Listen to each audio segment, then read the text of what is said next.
Nós vamos começar, a partir de hoje, uma série de mensagens sobre um Deus muito especial para a gente, o Espírito Santo. Costumo chamá-lo de o Deus dos bastidores. O Espírito Santo vive para exaltar Jesus.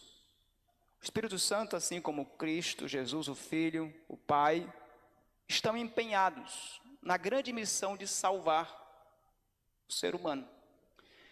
Mas o Espírito Santo das três pessoas da Trindade, é provavelmente a pessoa mais desconhecida dos três.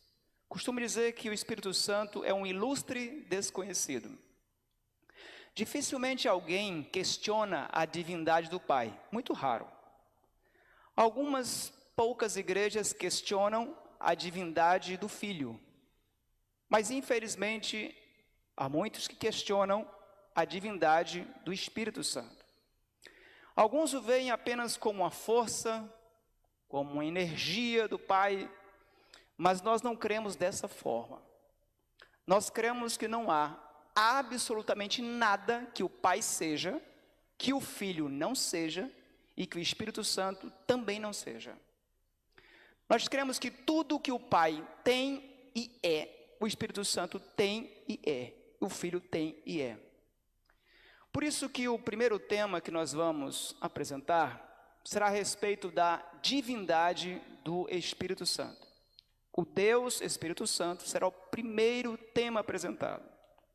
O texto bíblico que vamos usar hoje está em Atos capítulo 5, versículos 3 até o 5. O livro Atos dos Apóstolos também poderia ser chamado de Atos do Espírito Santo, porque é um livro que nós vemos o Deus Espírito Santo atuando intensamente.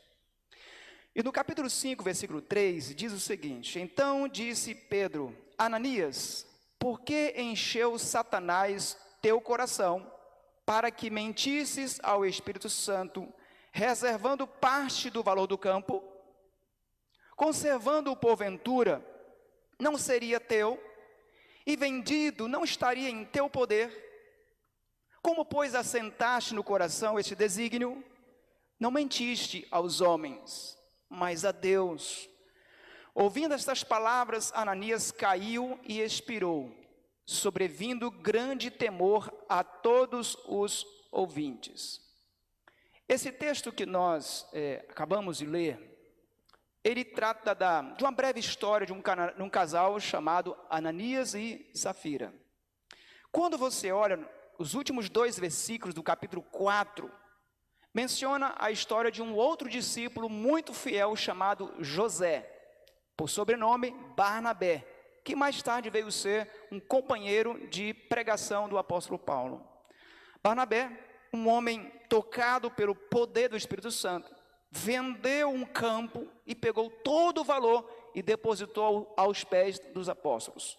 Isso chamou muita atenção da comunidade, a tal ponto de o próprio escritor, o doutor Lucas, colocar esse testemunho no livro dos Atos dos Apóstolos. E aquele testemunho que chamou muita atenção da comunidade, também impressionou o coração de Ananias e Safira. E decidiram que fariam algo semelhante. Decidiram então vender uma propriedade, combinaram o valor, a princípio influenciado pelo Espírito Santo, para devolver tudo para a causa de Deus. Mas depois que venderam, se arrependeram e decidiram que não iam devolver o valor completo, mas que eles iriam devolver uma parte do valor, mas eles queriam receber todo o louvor como Barnabé havia recebido. E este foi o grande erro deles. Não havia nenhum problema em eles terem vendido a propriedade e terem devolvido só a parte de Deus. Deus nunca mandou que ninguém devolvesse nada além dos dízimos e ofertas. Se alguém decide vender uma propriedade, um carro, uma casa, seja lá o que for, e fizer um voto a Deus, claro que Deus vai receber. Mas Deus nunca reivindicou de nenhum dos seus filhos nada além dos dízimos e ofertas planejadas. Mas o problema deste casal é que eles mentiram, o espírito da mentira, Satanás fez com que o coração deles ficasse cheio desse espírito, a tal ponto de se atreverem a mentirem contra o Espírito da verdade. O Espírito Santo, no Evangelho segundo João 16, versículo 13, diz que o Espírito Santo é o Espírito da verdade. Então, de qualquer forma, foi uma espécie de escárnio, foi um tipo de desprezo para com o Deus Espírito Santo. E o Espírito Santo, então, naquele momento, precisou ser enérgico com aquele casal. Ali morreu Ananias, e mais ou menos 3 horas depois chegou Safira, com a mesma história, e também morreu. Por que Deus às vezes é tão severo com algumas pessoas? Na história de Israel você vai ver vários desses momentos, em que Deus tem que ser severo com um pequeno grupo para salvar um grupo muito maior. Às vezes você tem que ser muito severo com um filho, às vezes até puni-lo, às vezes até castigá-lo, para evitar que ele tenha problemas muito maiores mais tarde. Assim é a vida. Para aquela igreja infantil que estava começando a desenvolver, se mais tarde essa mentira, essa dissimulação fosse descoberta, e Deus não fizesse nada, isso poderia lançar sobre a igreja que estava começando uma imagem de gente não séria, de uma igreja que não era dirigida por um Deus verdadeiro, uma igreja de gente dissimulada, mentirosa, de falso testemunho. Então Deus precisou agir de forma firme, enérgica com aquele casal, para que muitos outros que não eram verdadeiramente convertidos não se atrevessem a fazer a mesma coisa. Mas o ponto que eu vou destacar dessa história de Ananias e Safira é a maneira como Pedro se dirige ao Espírito Santo. Ele diz o seguinte: você não mentiu para homens, você mentiu para Deus. No tratamento que Pedro dá ao Espírito Santo, ele o chama de Deus. Gostaria de apresentar pelo menos aqui 3 versos bíblicos, dentre vários que existem, porque nós cremos que o Espírito Santo é Deus, e não uma força de Deus, e nem uma energia que vem de Deus, porque nós cremos que Ele é o próprio Deus. Primeiro, porque o Espírito Santo, ele tem um atributo de Deus que não é comunicável. Existem atributos de Deus que são comunicáveis a nós: o amor, a bondade, paciência, tolerância.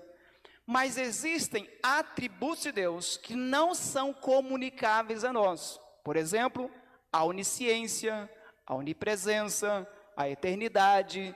São atributos somente Deus possui. E quando se fala do Espírito Santo, em 1 Coríntios 2, versículo 10, é dito que o Espírito Santo sonda todos os corações. E ele sonda, inclusive, e conhece o coração de Deus. Então, somente alguém poderia saber tudo. Onisciência é a capacidade, é o atributo divino de saber tudo a respeito do passado, presente e futuro. E a Bíblia apresenta que o Espírito Santo sabe todas as coisas. A segunda característica que o Espírito Santo é apresentado é que ele é onipresente. O próprio salmista, em Salmo 139, dos versículos 7 em diante, diz que não há nenhum lugar onde nós possamos ir que o Espírito Santo já não esteja. Se você sobe no mais alto monte, ele está lá. Se vai ao mais profundo abismo, ele está lá. Não há nenhum lugar onde eu possa ir que o Espírito Santo já não esteja. Portanto, ele é onipresente, algo que só Deus o pode ser. E uma terceira característica, que a Bíblia apresenta do Espírito Santo é que ele também é eterno. É isso que diz em Hebreus 9, versículo 14. Ele é chamado de Espírito eterno. Sendo que o Espírito Santo é onisciente, onipresente e eterno, só há uma conclusão possível e mais razoável de chegar: ele é Deus. Quando você, inclusive, analisa a história da igreja, do povo de Deus, a história da salvação da gente, você vai ver que nunca houve um momento na história que o Deus, Espírito Santo, já não estivesse atuando. Se você olhar com carinho a sua Bíblia, desde o primeiro capítulo da Bíblia até o último capítulo da Bíblia, o Espírito Santo está atuando. No princípio criou Deus os céus e a terra, Gênesis 1, versículo 1. E no versículo 2 diz: e o Espírito de Deus pairava sobre as águas, não como energia, mas como alguém que guardava, que cuidava do que estava ali sob sua responsabilidade. Também você vai encontrar no mesmo capítulo, versículo 26, a expressão, façamos o homem a nossa imagem e semelhança. Quando você olha essa palavra Deus, do versículo 1 de Gênesis 1, a palavra Deus ali é Elohim. Deus se apresenta com outros nomes, El Shaddai, El, Elion, entre outros nomes, mas aqui ele é apresentado como Elohim. Seria a palavra El, quer dizer sempre Deus, e Rim seria Deus no plural, mostrando que aqui não é um Deus solitário. Por isso que ele usa a expressão façamos. É um Deus com pluralidade de pessoas. Nós acreditamos que ali na criação estava o Pai, estava o Filho e estava ali o Espírito Santo. Quando você vai lá para Apocalipse 22, que é o último capítulo, no verso 17, você encontra o Espírito Santo e a noiva fazendo o convite. Venha, venha para Deus, venha beber da palavra. Ele convida. No batismo de Jesus, nós encontramos ali, com muita facilidade, a presença das três pessoas que chamamos de Trindade. Algumas pessoas questionam a crença da Trindade que nós cremos, porque dizem que a palavra Trindade não está na Bíblia. E, de fato, a palavra Trindade não está na Bíblia. Assim como a palavra encarnação também não está na Bíblia. Mas ninguém duvida que Jesus se fez carne no ventre de Maria, nasceu e habitou entre nós, cheio de graça e de verdade, e vimos a sua glória. A palavra milênio também não está na Bíblia. Mas como ignorar que milênio não esteja em Apocalipse 20, apresentando os 1000 anos? Então, embora a palavra Trindade, de fato, não esteja na Bíblia, mas nós vimos aqui no batismo de Jesus as três pessoas da divindade. O Pai dizendo, esse é meu Filho amado em que eu me comprazo. A voz foi do Pai. O Espírito Santo se manifestando de forma corpórea, ali sobre Jesus, o Filho de Deus nas águas. Então, como não admitir que temos aqui três pessoas atuando? O próprio Jesus, quando manda os discípulos irem e batizarem, Jesus apresenta que o batismo seria em nome do Pai, do Filho e do Espírito Santo. Jesus não diferencia nenhum acima do outro, nenhum o Pai ou o Espírito Santo, ou ele com gradações diferentes de poder ou de autoridade. O próprio apóstolo Paulo, quando ele dá a bênção apostólica, muitas vezes encerrando suas cartas, ele dizia o seguinte, 2 Coríntios 13, verso 13, que a graça do Senhor Jesus Cristo, o amor de Deus, que é o Pai, e a comunhão do Espírito Santo sejam com todos vós. Desta maneira, a Igreja Apostólica sempre entendeu e creu na Trindade. Mas o que foi que aconteceu que acabou criando esse tumulto que até hoje se desenvolve? Algumas igrejas que creem na Trindade e outras não. Por que até hoje algumas pessoas não aceitam Jesus plenamente, Deus como Pai? E por que alguns insistem em não admitir que o Espírito Santo é Deus, pessoa? É porque três grandes principais linhas de pensamento teológico percorreram a história do cristianismo até hoje. Há uma primeira linha que ela, na verdade, já existia antes mesmo de Jesus ter nascido aqui. A linha desenvolvida pelos grandes pensadores gregos. Platão e Aristóteles são dois representantes desta linha filosófica. Eles acreditam que existe um Deus principal, que é o Deus chamado inamovível, movedor. Existe o Deus na cultura e crença grega, o Zeus. Existem outros deuses, mas são deuses menores, chamados de demiurgos. Então, na crença dessas pessoas que caminham nessa chamada filosofia platonista ou aristotélica, eles acreditam na ideia que existe só um Deus principal. Os demais, Jesus e Espírito Santo, até que são deuses, mas numa escala menor. A segunda linha que acabou influenciando o pensamento e as crenças das religiões atuais é o chamado sabelianismo ou modalismo. Sabélio viveu no segundo século já da era cristã. Sabélio defendia a ideia de que existe só um Deus, mas que ele se manifestou de maneira diferente. No Antigo Testamento se manifestou como o Pai. No Novo Testamento se manifestou como o Filho. E que agora se manifesta como Espírito Santo.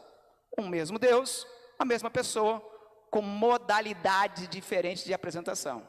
Claro, também não cremos dessa forma. Uma terceira linha muito forte também que influenciou a formação das crenças de muitas igrejas hoje é o chamado arianismo, desenvolvido por Ário, um dos pais da igreja. Ário defendia a ideia de que existe um Deus, que Jesus é Deus, mas houve um tempo em que Jesus não existiu. Jesus até que é Deus, mas houve uma época que ele não era Deus, não, ele nem existia. Jesus não seria eterno. E isto acabou influenciando algumas igrejas até hoje. Eu prefiro não citar nome de algumas religiões, que recusam aceitar Jesus como Deus, assim como o Pai o é. Quando a igreja adventista foi formada, eu só quero lembrá-los que nós fomos formados por vários irmãos e irmãs que estavam em suas igrejas e que não tinham planos de fundar uma outra igreja. Os nossos irmãos que pregaram a volta de Jesus, como Tiago White, José Bates, Ellen G. White, entre outros, eles pensavam que poderiam pregar sobre a volta de Cristo e permanecer nas suas igrejas. Mas como eles foram expulsos de suas igrejas, então eles vieram e formaram o movimento adventista, que acabou mais tarde recebendo o nome de Igreja Adventista do Sétimo Dia. Só que eles vieram com suas crenças. José Bates, por exemplo, um grande pregador da mensagem do sábado, do sétimo dia da semana, que era uma mensagem de alguma forma ignorada ou esquecida por muitos. José Bates pregou essa mensagem, mas da igreja que ele veio, ele não cria na Trindade. Assim também foi Tiago White, mais tarde esposo de Ellen White e presidente da Igreja Adventista do Sétimo Dia Mundial. Demorou um tempo para que Tiago White também acreditasse na Trindade. Por outro lado, Guilherme Miller, que era batista, acreditava na Trindade. Ellen G. White, metodista, acreditava já na Trindade. Só que essas crenças na Trindade que essas igrejas tinham não correspondiam exatamente com a igreja adventista crê hoje. Então a igreja teve que passar algum tempo construindo a crença da Trindade que temos hoje. Na verdade, foram mais de 50 anos que a igreja levou de estudos, com o dom profético guiando cada passo, e muita oração, e muito estudo da palavra, para construir as crenças que nós temos hoje. Por isso, quando você de repente encontra uma das 28 crenças que nós temos e você não concorda, ou de alguma forma você começa a rejeitar, tenha muita cautela. Saiba que cada crença que nós temos foi cuidadosamente construída sobre uma única regra de fé, a Bíblia Sagrada.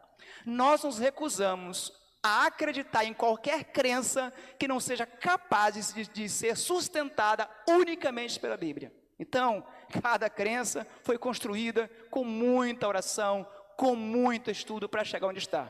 Então, antes de você questionar, de você achar que é do contra, estude primeiro, gaste um tempo pesquisando, que é muito provável que você vai se convencer dos argumentos que a igreja acredita. Will Cox foi a primeira pessoa oficial da igreja a redigir uma declaração sobre o que seria a Trindade. Ele era um editor da revista adventista da época, chamada Review and Herald. No ano 1913, vale lembrar que nesse ano, Ellen G. White ainda era viva. Ela morreu em 1915.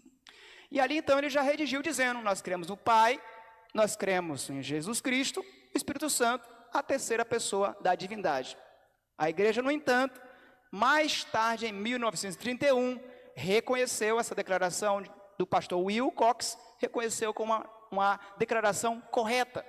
Em 1946, essa declaração foi votada como uma declaração oficial da igreja. Mas essa declaração, essa crença, só veio para o livro Nisto Cremos em 1980. Veja como a igreja ela é muito cautelosa em cada passo que ela dá. Embora já tivesse desenvolvida já a crença em 1913, só chegou para o Nisto Cremos, como você tem hoje, redigida em 1980, em Dallas, no Texas. Ali, então, chegou esse resumo que eu coloquei aqui. Nós cremos que há um só Deus, se você puder ler comigo, me acompanhar, Pai, Filho e Espírito Santo. Uma unidade de 3 pessoas coeternas. Deus é imortal, onipotente, onisciente, acima de tudo e sempre presente. É o que está no livro Nisto Cremos, página 27. Qualquer pregação de qualquer pregador, seja leigo ou pastor, seja lá quem for, que vier fora dessa crença, não representa oficialmente a Igreja Adventista. Um dos textos mais comumente usados para questionarem essa crença na Trindade é Deuteronômio 6, versículo 4. O povo judeu, a linhagem de Abraão, que nós cremos pela fé, que damos continuidade, é um povo conhecido como um povo monoteísta.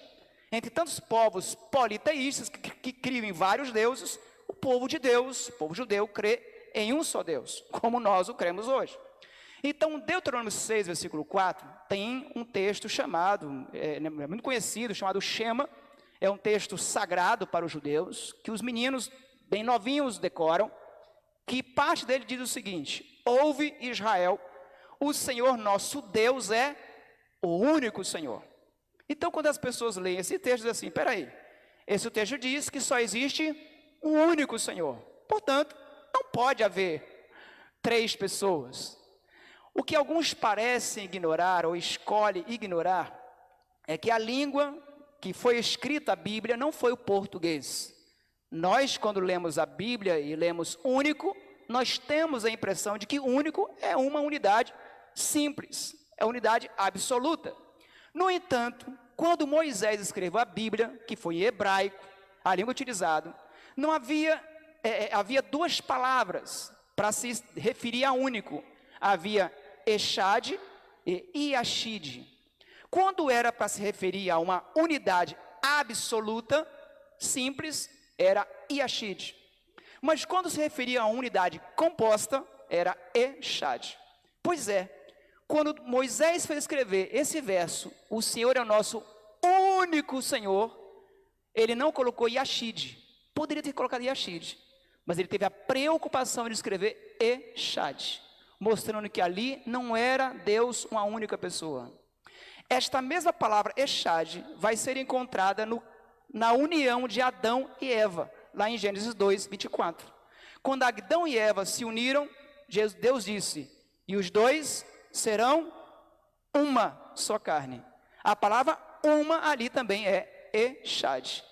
Os 2 não se tornam uma pessoa, os 2 se tornam uma só carne, mas os 2 continuam sendo 2 pessoas. Por isso, quando você vai ler termos na Bíblia como único, você precisa ter um certo cuidado. Assim como você encontra Deuteronômio 6, versículo 4, que diz que o Pai é o único Senhor, você também vai encontrar em 1 Coríntios 8, versículo 6, dizendo que quem é o único Senhor? Que Jesus, o Filho, é o único Senhor. Também em 2 Coríntios 3, 18, o Espírito Santo é apresentado como Senhor. É porque nós cremos que esse único, em cada vez que aparece a palavra único aqui, é uma referência a Echad, unidade composta. O próprio nome de Deus não é o nome de um Deus solitário. Quando Moisés perguntou para Deus, Senhor, qual é o seu nome? Como é que eu digo para as pessoas lá que o Senhor se chama? Êxodo 3, verso 14. Deus se apresenta como eu sou, que é um resumo abreviado da palavra eu sou o que sou. O nome de Deus, nós encontramos alguns irmãos, alguns até sinceros, discutindo essa questão. Que Deus só pode ser chamado de Iavé, Deus só pode ser chamado de Jeová. Eu fui pastor numa região em Sergipe, em que foi outro líder que não tive como resgatar, ele disse que a partir de ali, Deus só poderia ser chamado de Yehoshua HaMashiach. E então houve toda uma dificuldade, tentamos persuadir, não teve jeito.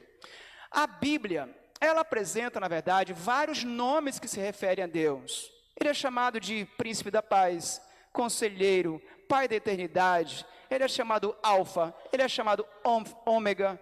Por isso que quando Moisés pergunta, qual é o seu nome? Diz, olha, eu sou, eu serei o que eu te quiser ser. Eu sou o que precisar. Você está em trevas, eu sou a luz. Você está sem saída, eu sou a porta.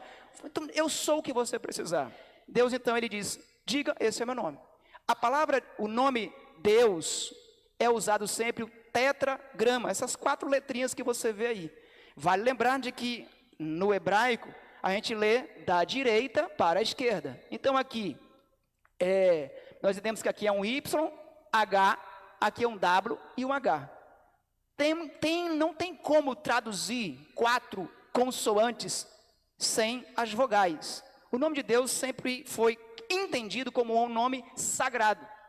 Quando os tradutores precisaram traduzir para a gente e colocar o nome de Deus, então eles escolheram colocar o nome Senhor, mas também que foi uma substituição do nome Adonai, que foi colocado buscando, para não usar o nome sagrado de Deus, então os judeus colocaram uma opção de chamar de Adonai, mas também poderia ser chamado aí de Senhor, também pode ser chamado de Iavé ou Jeová, mas o fato é, o nome de Deus literalmente não tem tradução.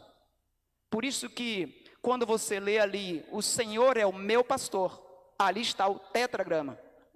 Quando você usa o tetragrama, inclusive esse livro, A Trindade, é um livro muito bom, que a igreja publicou um tempo atrás, da Casa Publicadora Brasileira, valeria a pena você dar uma pesquisada neste assunto.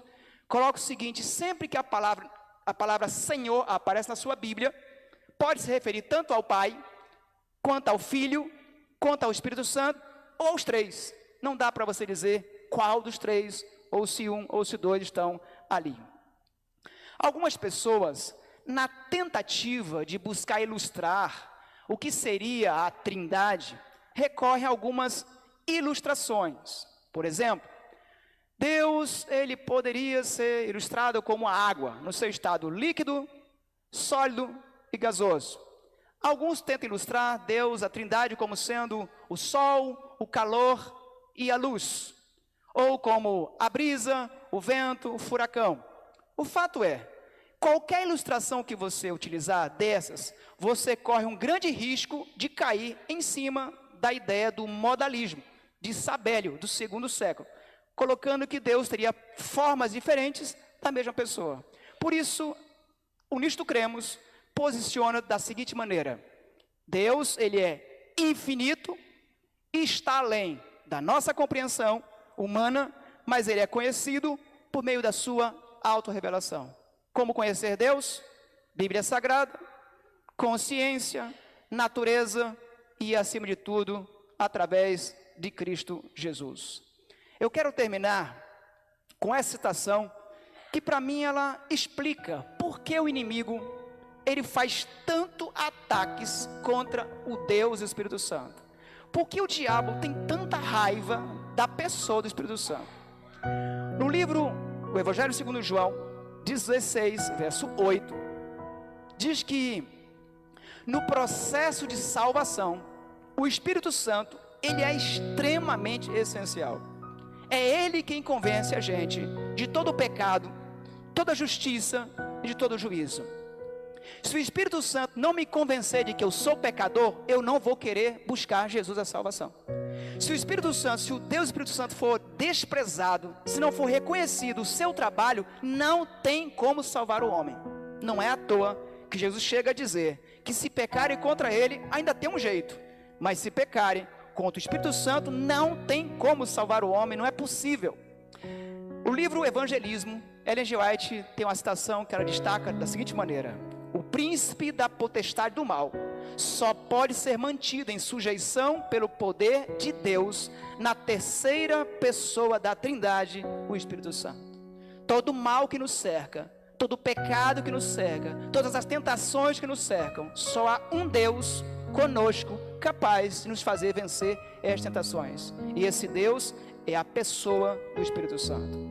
Isso não minimiza a importância do Pai, não minimiza a importância de Cristo, mas na era que vivemos, o Deus que está com a gente presente é a pessoa do Deus Espírito Santo. É Ele quem fala com você. Esse é o caminho, andai por Ele. É Ele quem traz você aqui. É Ele quem desperta você para a palavra de Deus. Alguns chamam de voz da consciência, nós chamamos de voz do Espírito Santo. Nós queremos que Ele, na verdade, é o grande guia de toda a sua igreja. Ele conduziu a escrita da Bíblia, e é o único Deus capaz de fazer essa escrita ser compreendida por nós, os estudantes da palavra de Deus. Então, irmãos, certamente o inimigo sabe que se nós conhecermos mais e mais da pessoa do Espírito Santo, mais e mais buscaremos Jesus, mais e mais estaremos em Cristo salvos. Por isso eu quero fazer um convite a você. Que tal se você conversasse mais com a pessoa do Espírito Santo? Só não conhece a pessoa Deus Espírito Santo quem não conversa com Ele, quem não o ouve, quem não o escuta. Porque saber o que Ele sabe e falar com a gente o que Ele fala e orientar o que a gente recebe de orientação, só Deus poderia fazer isso. O fato é que temos que admitir que Deus sempre estará envolto em mistério. Há uma parte que nós compreendemos e a outra grande parte que só vamos compreender na eternidade. O que nos interessa, Deus revelou aos seus servos, os profetas. Mas aquilo que não precisamos, que não estão reveladas, então a gente vai ter que esperar. Deuteronômio 29:29. E aquilo que a gente não compreende, não quer dizer que não exista. Alguns nos assistem agora ao vivo.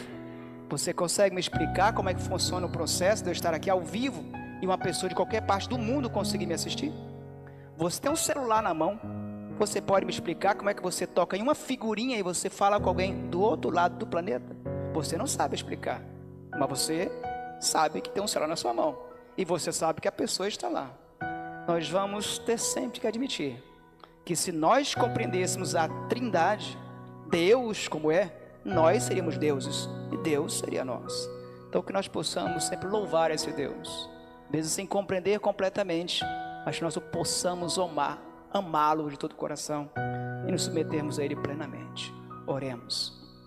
Deus, Espírito Santo, nós cremos que o Senhor é Deus, porque nós conhecemos o Senhor.